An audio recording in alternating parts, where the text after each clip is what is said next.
Muito bem, senhores, agora trataremos do segundo reinado, o reinado de Dom Pedro II, entre 1840 e 1889.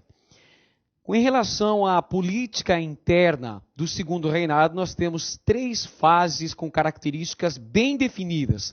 A primeira delas é a fase da consolidação, entre 1840 e 1850. É uma fase de acomodação das organizações imperiais, é o início do reinado de Dom Pedro II. A segunda fase é denominada de conciliação entre 1850 e 1870. É justamente esta fase a mais importante do segundo reinado. Representa o apogeu do segundo reinado, o apogeu do reinado de Dom Pedro II. E a terceira e última fase do segundo reinado é chamada de crise, entre 1870 e 1889. É a partir desta data que nós temos uma decadência do governo imperial do Brasil, notadamente após a Guerra do Paraguai e o surgimento de diversos focos de crise que levam à proclamação da República no ano de 1889. Haviam duas correntes políticas importantes durante o segundo reinado.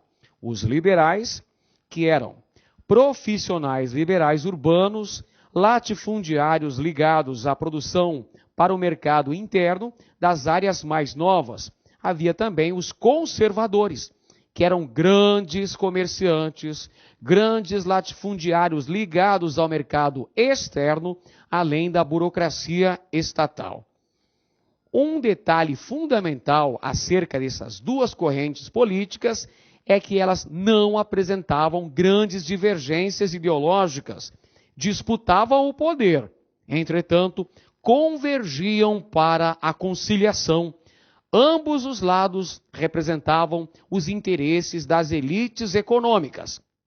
São, portanto, dois partidos que irão se revezar na condução política do segundo reinado, o Partido Liberal e o Partido Conservador, que não apresentavam grandes diferenças ideológicas entre si, uma vez que ambos os partidos representavam os interesses econômicos das elites brasileiras. Durante o segundo reinado, a partir de 1847, nós tivemos o advento do parlamentarismo às avessas. A partir de 1847, foi implementado no Brasil o sistema parlamentarista de governo. Entretanto, o parlamentarismo brasileiro apresentava algumas diferenças em relação ao parlamentarismo clássico britânico. Vamos ver então quais são essas diferenças. É o chamado parlamentarismo às avessas.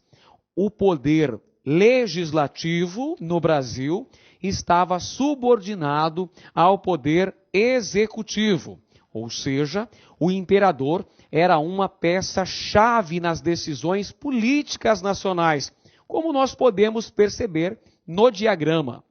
O imperador, através do poder moderador, nomeava o Conselho de Estado e nomeava o Senado, a partir de uma lista tríplice que recebia de cada uma das províncias.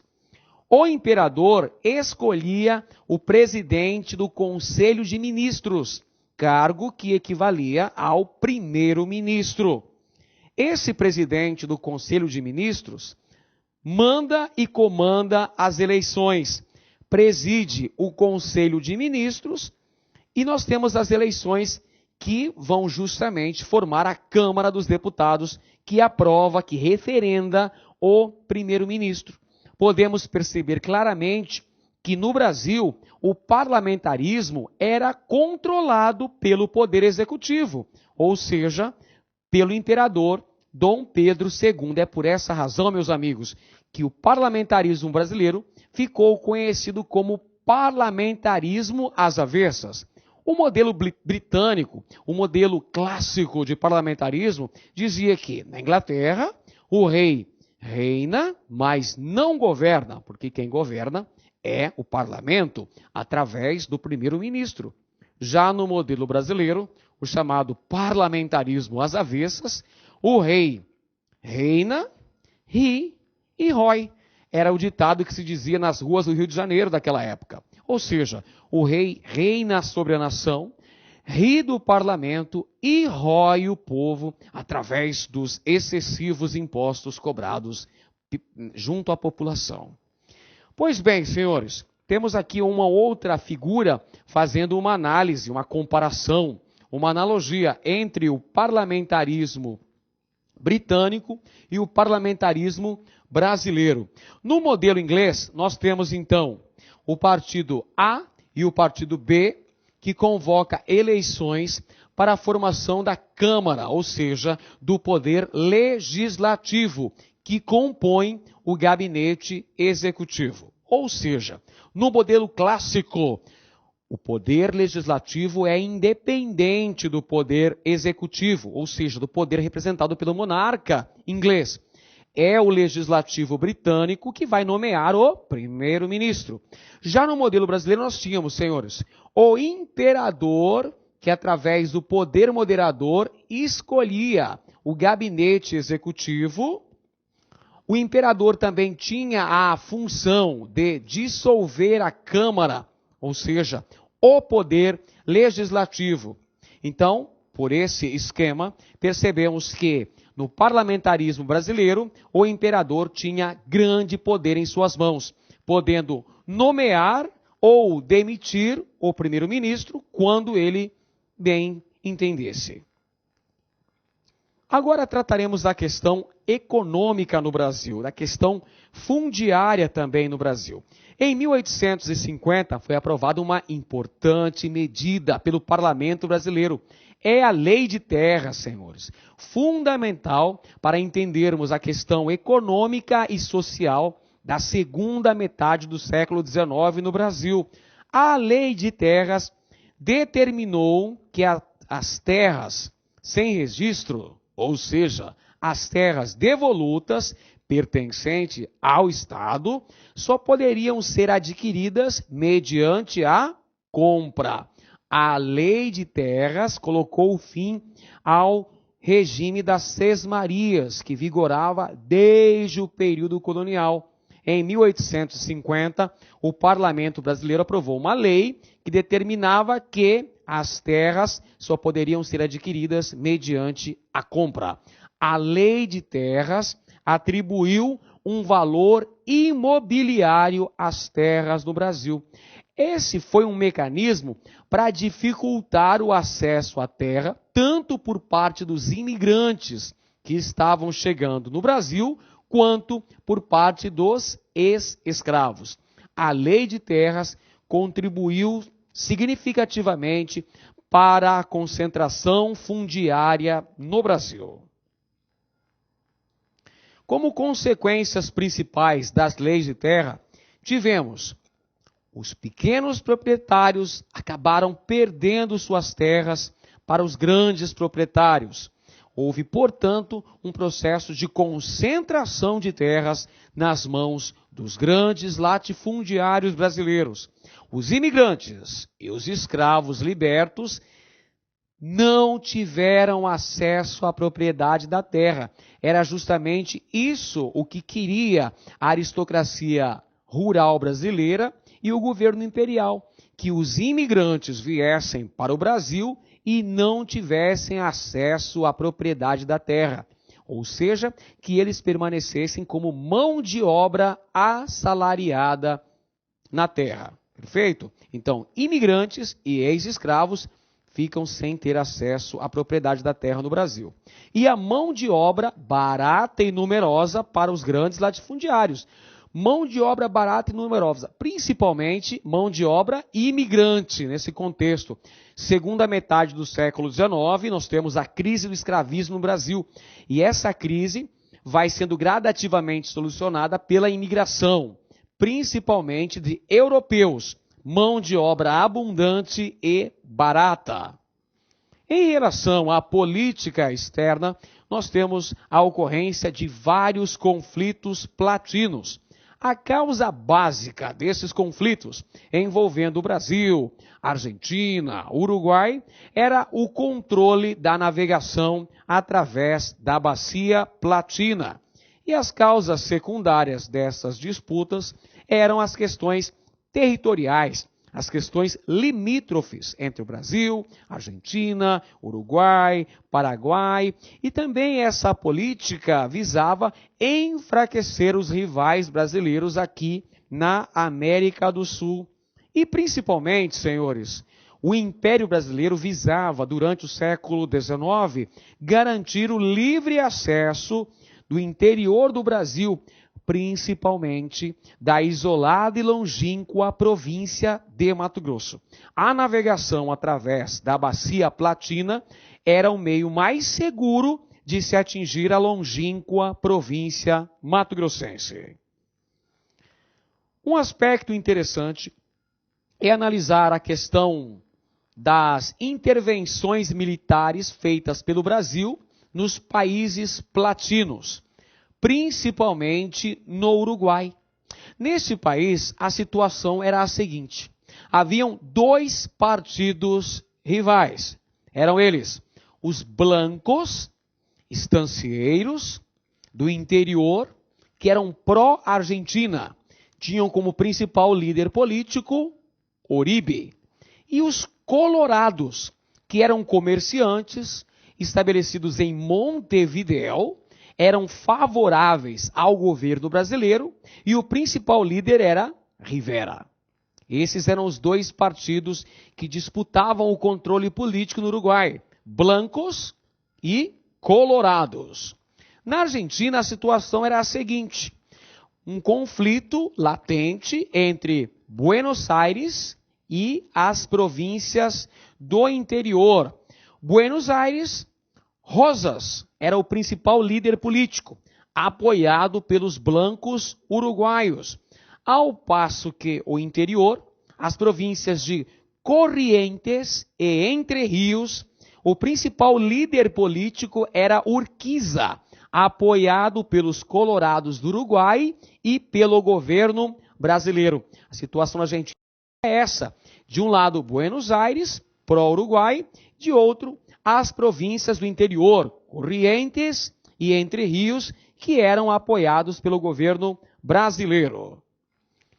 Em 1850, ocorre uma guerra contra Uribe e Rosas. O Brasil invade o Uruguai e a Argentina e depõe seus governantes. Assumem Rivera, do Partido Colorado, no Uruguai, e Urquiza, das províncias do interior, na Argentina. Perceba o caráter imperialista do Brasil durante a segunda metade do século XIX. Para garantir seus interesses econômicos e políticos na região platina, o Brasil interveio militarmente na política interna de outros países, tanto do Uruguai quanto da Argentina. Em 1864, ocorre uma outra guerra, uma outra intervenção militar brasileira na região do Prata. A guerra contra Aguirre, no Uruguai, um líder branco que era pró-Argentina. Então nós temos o Brasil invadindo o Uruguai, depondo o governo de Aguirre e colocando em seu lugar o líder colorado Venâncio Flores. O equilíbrio na região do Prata é rompido, porque Aguirre tinha um acordo com o líder paraguaio Solano Lopes. Perceba mais uma vez o Brasil, para garantir os seus interesses políticos e econômicos na região do Prata, intervém militarmente no governo do Uruguai, derruba um presidente ligado ao Partido Blanco e colocando no lugar um líder colorado que era pró-Brasil, Venâncio Flores. Só que isso acaba causando um sério desequilíbrio na região do Prata, porque vai haver uma represália do governo paraguaio em relação a isso, pessoal. Já que a pouco a gente vai falar sobre a represália do governo de Francisco Solano Lopes, que acabou gerando o maior conflito armado da história da América do Sul, ou seja, a Guerra da Tríplice Aliança contra o Paraguai. Mas, por enquanto, vamos tratar de outros assuntos da política externa brasileira durante o Segundo Reinado. Agora trataremos da chamada Questão Christie, de 1863. A Questão Christie foi um conflito diplomático envolvendo o governo brasileiro e o governo britânico. Vejamos então o que foi a Questão Christie entre 1863 e 1865. A Questão Christie acabou culminando no rompimento das relações diplomáticas envolvendo os governos brasileiro e inglês. As causas que levaram à Questão Christie foram as seguintes, senhores. O roubo da carga de um navio inglês, Príncipe de Gales, que naufragou no litoral da província do Rio Grande do Sul. E a carga acabou sendo roubada. Sendo assim, senhores, a coroa britânica exigiu uma indenização pelo roubo da carga do navio inglês. Entretanto, não houve essa indenização. Um outro evento importante, também ocorrido no Rio de Janeiro. Olá, meus amigos, com licença, estou interrompendo a sua aula, mas é para dar um recadinho muito importante para você. Ah, professor, aonde que está, professor, o PDF dessa videoaula? Gente, atenção, o PDF dessa videoaula, ela se encontra lá no nosso site, né? Lá com o curso, tem um link aqui embaixo da aula, né? Só que é o seguinte, né? Esse PDF, a gente pede aí uma pequena contribuição por parte aí do nosso seguidor, do nosso aluno, de R$ 29,90. Por quê? Porque a gente tem cursos aqui na sala com curso, né? Então, todos os PDFs, PM Bahia, de todas essas videoaulas que a gente está disponibilizando, mais o Personal Coach, que é a nossa ferramenta pedagógica, meta todo dia, você tem meta, você sabe que você vai estudar, a gente vai ranquear você, a gente vai monitorar o seu desempenho no site por apenas R$ 29,90. Bacana? Então, clica aqui embaixo. E aproveitando, nós temos também o nosso super aulão de véspera aqui da Lá Concurso, que custa apenas R$ 49,90. Bacana? Fui, boa aula, tchau! Rio de Janeiro, desta vez ocorrido no Rio de Janeiro, foi a prisão de marinheiros ingleses. O governo inglês e o embaixador William Christie acabou exigindo um pedido formal de desculpas por parte do governo brasileiro. Sendo como não aconteceu esse pedido formal de desculpas, acontece o rompimento das relações diplomáticas. William Christie, que era o embaixador inglês no Brasil, aprisionou 5 navios brasileiros no porto do Rio de Janeiro, a título de indenização pela carga do navio roubada na província do Rio Grande do Sul. O Brasil paga uma indenização, mas exige desculpas do governo inglês por invadir o porto do Rio de Janeiro e aprisionar 5 navios brasileiros. Sendo assim, essa questão é arbitrada pelo rei da Bélgica, Leopoldo I, que dá um parecer favorável ao governo brasileiro. E aí o Brasil acaba rompendo relações diplomáticas com a Inglaterra. Esse rompimento das relações diplomáticas entre Brasil e Inglaterra é apenas temporário, pois nas vésperas da eclosão da Guerra do Paraguai, eles já haviam reatado as relações diplomáticas. A Inglaterra desculpa-se oficialmente com o Brasil no ano de 1865, é justamente o ano em que se dá o início da Guerra do Paraguai. A Guerra do Paraguai, travada entre 1865 e 1870, foi o maior conflito armado da história da América do Sul. Vejamos então quais foram as principais causas, os principais antecedentes que levaram a esse extremamente sangrento conflito ocorrido aqui na América do Sul, envolvendo 4 países. A Tríplice Aliança, Brasil, Argentina e Uruguai, contra a República do Paraguai. Dentre os antecedentes, olha só, anote aí no seu caderno. O Paraguai era governado de forma ditatorial por Francisco Solano Lopes. Dentre as causas principais estão as disputas geopolíticas na América do Sul. A hegemonia sul-americana estava em jogo. Os países do Cone Sul disputavam o posto de principal potência, de potência hegemônica da América do Sul. E o rompimento das relações diplomáticas com o Brasil, em represália à invasão do Uruguai e à deposição do líder Blanco Aguirre. O governo paraguaio fecha a navegação através da Bacia Platina numa represália pela invasão brasileira no Uruguai e a deposição do presidente Aguirre, que era um líder Blanco, aliado do governo paraguaio. O Brasil intervém militarmente no governo uruguaio, derruba o presidente, coloca outro, um líder colorado, Venâncio Flores, que era francamente favorável ao Brasil. Com isso, temos o fechamento da navegação pelo Rio Paraguai, o aprisionamento do navio brasileiro Marquês de Olinda, quando transitava pelo Paraguai, levando o presidente da província de Mato Grosso, Frederico Carneiro de Campos. A prisão do navio brasileiro Marquês de Olinda é considerada o fato que vai deflagrar o início da Guerra do Paraguai, o estopim para a deflagração da Guerra do Paraguai.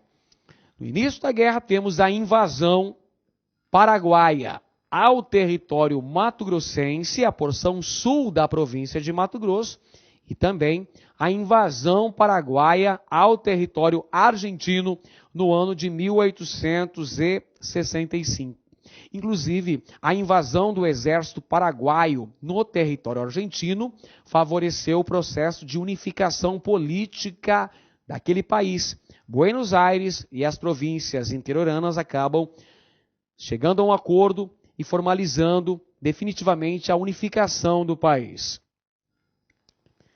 Em 1º de maio de 1865, assinou-se o Tratado da Tríplice Aliança, envolvendo os governos do Brasil, Argentina e do Uruguai para combaterem o Paraguai. Temos então o início definitivo da Guerra do Paraguai, com a formação da Tríplice Aliança, envolvendo esses 3 países sul-americanos que vão se armar para combater o inimigo paraguaio. No mapa vemos então as principais batalhas travadas na Guerra do Paraguai.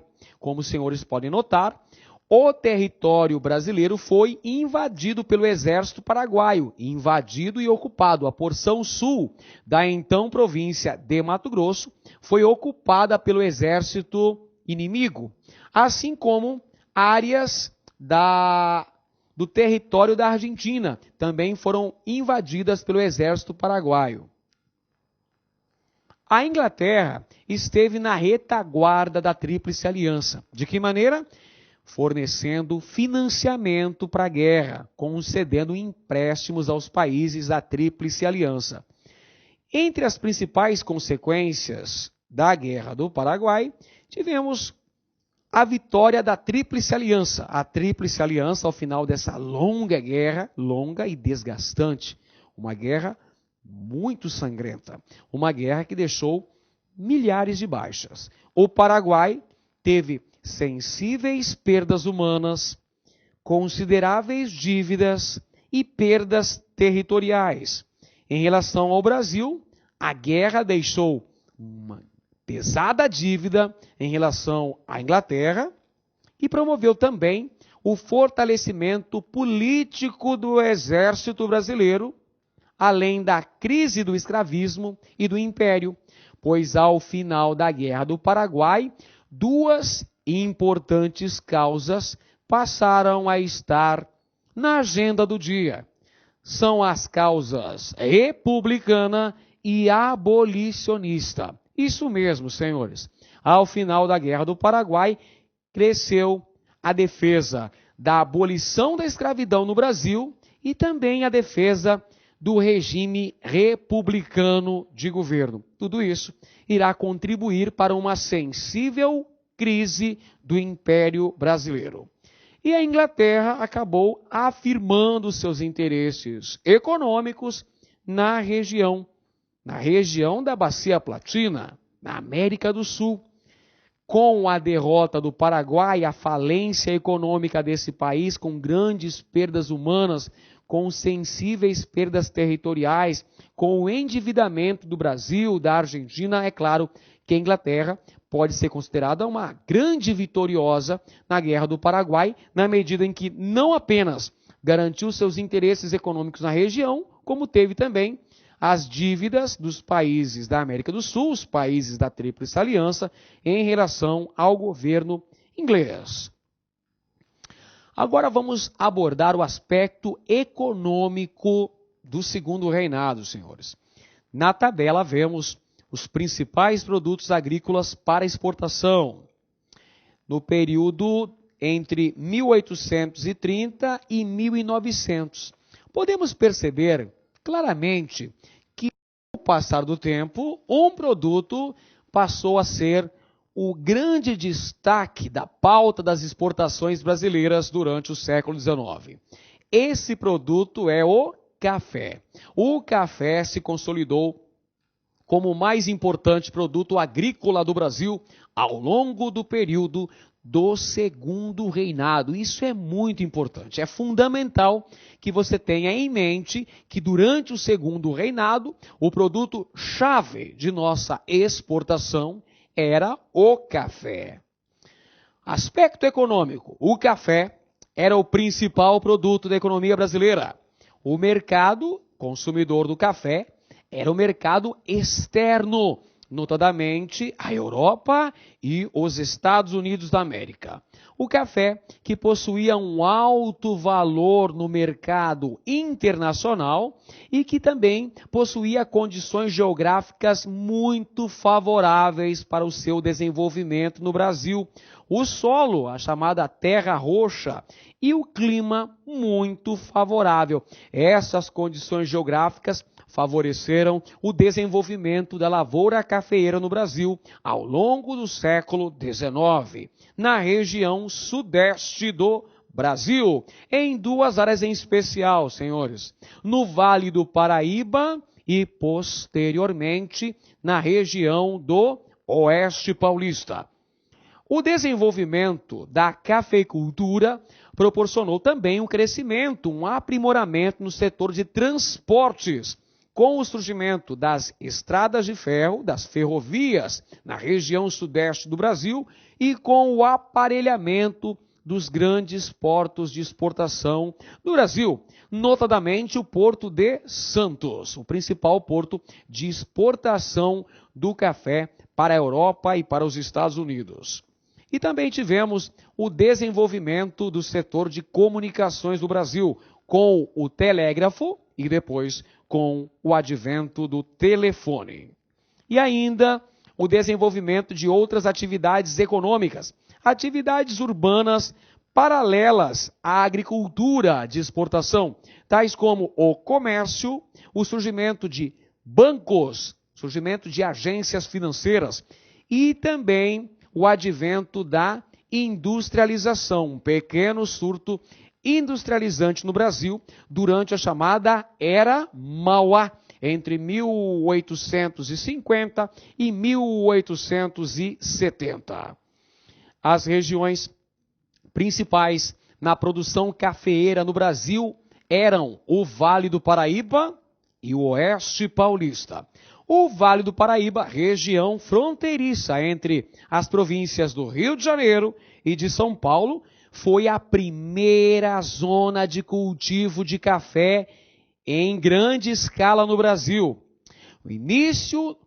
No final do século XVIII ainda, gente, começamos aí o grande cultivo de café na região do Vale do Paraíba, fronteira do Rio de Janeiro com São Paulo, onde tínhamos o latifúndio, ou seja, a agricultura em grandes extensões de terra, o latifúndio monocultor e escravista tradicional, sem inovações técnicas.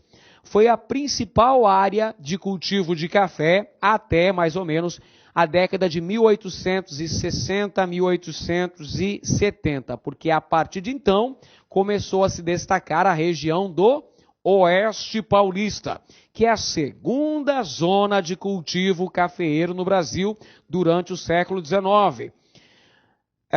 A produção de café na região do Oeste Paulista teve início aproximadamente na metade do século XIX, 1850. As principais características do cultivo de café no Oeste Paulista eram os seguintes: tecnologia mais avançada de cultivo, de plantio, de cultivo e produção, e o fundamental, anote aí, mão de obra livre de trabalhadores imigrantes, introdução de mão de obra de trabalho proveniente dos imigrantes europeus, paralelamente ao uso dos escravos.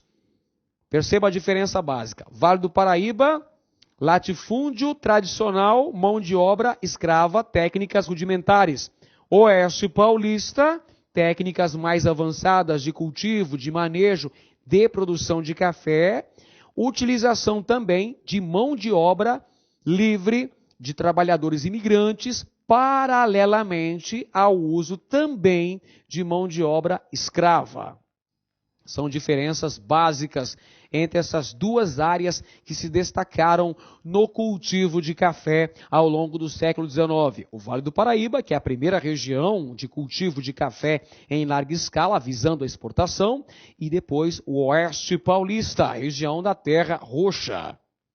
Temos no mapa aqui, senhores, a expansão da lavoura cafeeira no Brasil. Primeiramente, nós temos a região do Vale do Paraíba, região de fronteira entre Rio de Janeiro e São Paulo. Região de Taubaté, Resende, no Rio de Janeiro. Essa região foi a primeira grande zona de cultivo de café no Brasil, teve um destaque até a metade do século XIX. A partir de então, houve uma expansão da lavoura cafeeira, chegando então até o Oeste Paulista, uma região que usava a tecnologia mais avançada, que produzia um café de melhor qualidade e mais barato. Logicamente, o Oeste Paulista acabou suplantando a produção do Vale do Paraíba.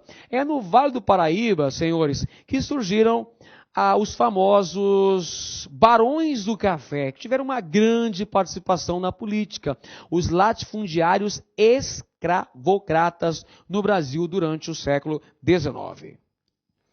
Além do café, tínhamos outros produtos que também se destacavam na pauta das exportações brasileiras. Dentre eles estavam o açúcar, que enfrentava um período de decadência em razão da concorrência externa, com o açúcar de beterraba produzido lá na Europa e também com o açúcar produzido nas Antilhas, na América Central, o que levou à queda do preço do produto no mercado internacional. Temos ainda outros produtos, como o algodão, produzido na província do Maranhão, que foi um importante produto no período entre 1860 e 1865, quando chegou a responder por cerca de 18% da pauta das exportações brasileiras, justamente porque nesse período, entre 1861 e 1865, estava ocorrendo a famosa Guerra de Secessão, ou Guerra Civil Americana, que fez com que a produção de algodão do sul dos Estados Unidos entrasse em crise. Nesse período, nós temos um destaque da produção algodoeira do Maranhão. A borracha na região amazônica, no Amazonas e Pará, também teve uma grande importância econômica, principalmente a partir de 1880, chegando a responder por 8% da produção brasileira. No período da Segunda Revolução Industrial, com o surgimento dos automóveis e com o processo de vulcanização. E ainda temos couros e peles que respondiam entre 6% e 8% das exportações brasileiras, além do fumo, que oscilava entre 2% e 3%. Em relação à questão industrial no Brasil, nós temos um grande destaque. No período entre 1850 e 1870, se destacou a figura de Irineu Evangelista de Souza, o famoso Barão de Mauá, Barão e depois Visconde de Mauá. Ele é o grande nome responsável por um grande surto de industrialização no Brasil. As causas básicas que favoreceram o advento da Era Mauá foram as seguintes: a decretação da tarifa Alves Branco em 1844. E o que foi a tarifa Alves Branco? Foi um aumento das tarifas de importação sobre os produtos provenientes principalmente da Inglaterra, o que proporcionou um aumento da arrecadação fiscal do Estado e um estímulo involuntário para a indústria nacional, na medida em que tornavam mais caros os produtos importados. Um outro fator que também contribuiu para o advento da chamada Era Mauá foi o fim do tráfico negreiro, através da Lei Eusébio de Queiroz, que proibiu o tráfico intercontinental de escravos, isso em 1850. Com a decretação da Lei Eusébio de Queiroz, o fim do tráfico internacional de escravos, nós temos uma liberação de capitais, que antes eram utilizados na obtenção de escravos e agora serão investidos em outras atividades econômicas, tais como comércio, bancos, indústrias. Aí está Irineu Evangelista de Souza, o Barão de Mauá, o grande responsável pelo maior surto de industrialização do século XIX no Brasil, a chamada Era Mauá, entre 1850 e 1870. O Barão de Mauá era considerado o maior empresário do Brasil e o homem mais rico deste país. Em relação ao mercado interno, nós temos a produção de bens de consumo não duráveis, ou seja, esse surto de industrialização que o Brasil conheceu durante a segunda metade do século XIX, notadamente entre 1850 e 1870, visava, evidentemente, abastecer o mercado interno, com a produção de bens de consumo não duráveis, senhores, tais como alimentos, bebidas, cigarro. O principal setor, porém, era o de tecidos. O principal setor da industrialização brasileira na segunda metade do século XIX era a indústria têxtil. E esse surto industrial não alterou a estrutura econômica nacional. Ou seja, esse pequeno surto de industrialização que o Brasil experimentou durante a chamada Era Mauá não chegou em nenhum momento a ameaçar o predomínio de nossa economia de tendência agroexportadora, cujo principal produto, todos era o café. Olá, meus amigos! E aí, gostou da nossa videoaula? Ótimo, bacana. Então, estou aqui mais uma vez para convidar você a adquirir o material de apoio aí. A gente está pedindo aí uma contribuição simbólica aqui da Lá Concurso por R$ 29,90, né? Todos os PDF, mais essa metodologia aí fabulosa do Personal Coach. Eu vejo que muitos alunos não conseguem ter alta performance porque não conseguem elaborar um plano de estudos, né? Uma sequência coerente, prioritária. Ele vai se perdendo no conteúdo. Então, o Personal Coach vai te ajudar bastante nisso por apenas R$ 29,90. E claro, a chamada daquela cerejinha do bolo que vai coroar a sua preparação para esse concurso inédito aqui da PM Bahia. O nosso super aulão de véspera, tá? Aqui estão os professores aqui, já estão todos eles contratados, combinei com todo mundo já, 30 horas, né? Cada professor vai gravar blocos de 30, por exemplo, pegar aqui o professor Edenilson, né? 2 horas, então ele vai ter 4 blocos aí, tá? 4 blocos de 30 minutos, né? Isso aqui não será disponibilizado no YouTube, será lá na nossa plataforma do Lá Concursos, o link está aqui para você fazer a sua inscrição, né? Por apenas R$ 49,90. Tudo bem, gente? Então, um forte abraço, espero vocês. Tchau, fui! Clique lá.